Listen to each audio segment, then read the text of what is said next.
యువతే భారతదేశానికి భవిష్యత్ అని గుంటూరు పార్లమెంటు టీడీపీ కూటమి అభ్యర్థి డాక్టర్ పెమ్మసాని చంద్రశేఖర్ అన్నారు. యువత తలుచుకుంటే రాష్ట్ర రాజకీయాలు మారిపోతాయని డాక్టర్ పెమ్మసాని పిలుపునిచ్చారు. తెలుగు యువత ఆత్మీయ సమావేశంలో ఆయన ఈ వ్యాఖ్యలు చేశారు. తాను 5 ఏళ్ల కోసం రాలేదని 30 ఏళ్ల పాటు ప్రజాసేవ చేయడానికి అమెరికా నుంచి వచ్చానని ఆయన తెలిపారు.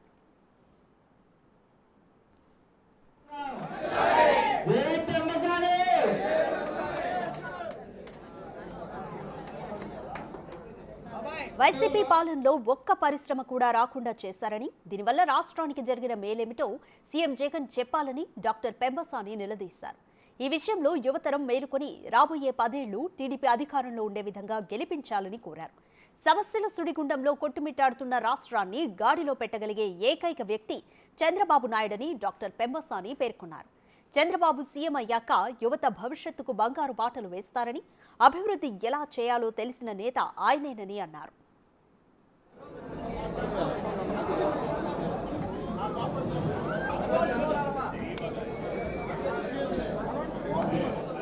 టెక్నాలజీ కొంత పొంతలు తొక్కుతున్న ఈ రోజుల్లో ముందు చూపు లేకపోతే రాబోయే రోజుల్లో పరిస్థితులు మరింత దుర్భరంగా మారిపోతాయని పెమ్మసాని హెచ్చరించారు. ప్రపంచ దేశాల్లో నిరుద్యోగ సమస్య పెరిగిపోతోందని అన్నారు. ఇటువంటి పరిస్థితుల్లో అనేక పరిశ్రమలు, విద్యా సంస్థలు, ఐటీ కంపెనీలు రాకుండా సీఎం జగన్ అడ్డుకోవడం వల్ల యువత భవిష్యత్తు కోల్పోయిందని ఆరోపించారు.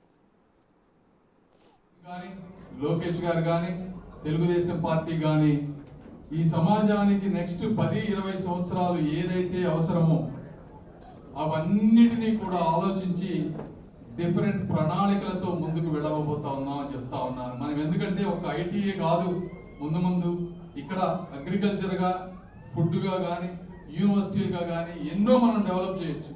ఎందుకంటే మీరు చూస్తూ ఉంటే నారా చంద్రబాబు నాయుడు గారు 5 సంవత్సరాలు ఇక్కడ ఉంటే 3 అద్భుతమైన యూనివర్సిటీలు తీసుకొచ్చారు. మీరు అమెరికా లాంటి ప్లేసుల్లో ఒక యూనివర్సిటీ ఉంటే దాని చుట్టూ ఒక మహానగరాలు ఏర్పడతాయి. మరి అలాంటివి 3 తీసుకొచ్చారు. మీకు అర్థం కాదు ఏంటంటే ఇంకా 30 నుంచి 40 ఉన్నాయి. 40 యూనివర్సిటీలకు కానీ, రీసెర్చ్ ఇన్స్టిట్యూట్లకు కానీ పర్మిషన్లు ఇచ్చారు. అయితే జగన్మోహన్ రెడ్డి గారు వచ్చిన తర్వాత వీటినన్నింటినీ క్యాన్సిల్ చేశారు. అవి చాలా మందికి తెలియవు కూడా. ఇండో యూకే యూనివర్సిటీ పెట్టుబడులు పెట్టబోతా ఉంది. 50 ఎకరాల స్థలం కేటాయిస్తే దాన్ని క్యాన్సిల్ చేశారు. నేషనల్ ఇన్స్టిట్యూట్ ఆఫ్ డిజైన్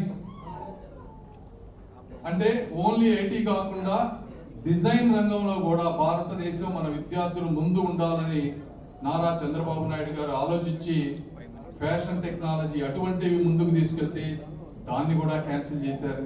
నేను అడుగుతా ఉన్నాను జగన్మోహన్ రెడ్డి గారిని, ఏమయ్యా నువ్వు దీనివల్ల ఏమి సాధించావు, వీటన్నిటినీ క్యాన్సిల్ చేశారు అడుగుతా ఉన్నా. అవి ఈ రోజు వచ్చుంటే డైరెక్ట్ గా కానీ, ఇండైరెక్ట్ గా కానీ ఎంత ఎంప్లాయ్మెంట్ వచ్చేది అని అడుగుతా ఉన్నా.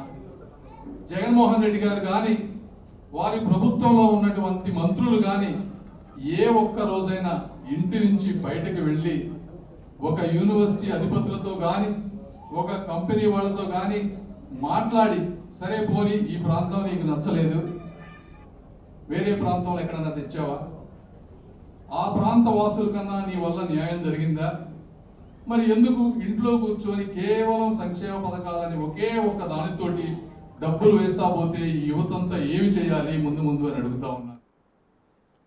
సంక్షేమ పథకాలపైనే పాలకులు దృష్టి కేంద్రీకరించడం ఓటు బ్యాంకు రాజకీయాలే అవుతాయని డాక్టర్ పెమ్మసాని అన్నారు. అవినీతి రహిత ప్రజారంజక వ్యవస్థను తీసుకొచ్చేలా వచ్చే ఎన్నికల్లో ప్రజా తీర్పు ఉండాలన్నారు.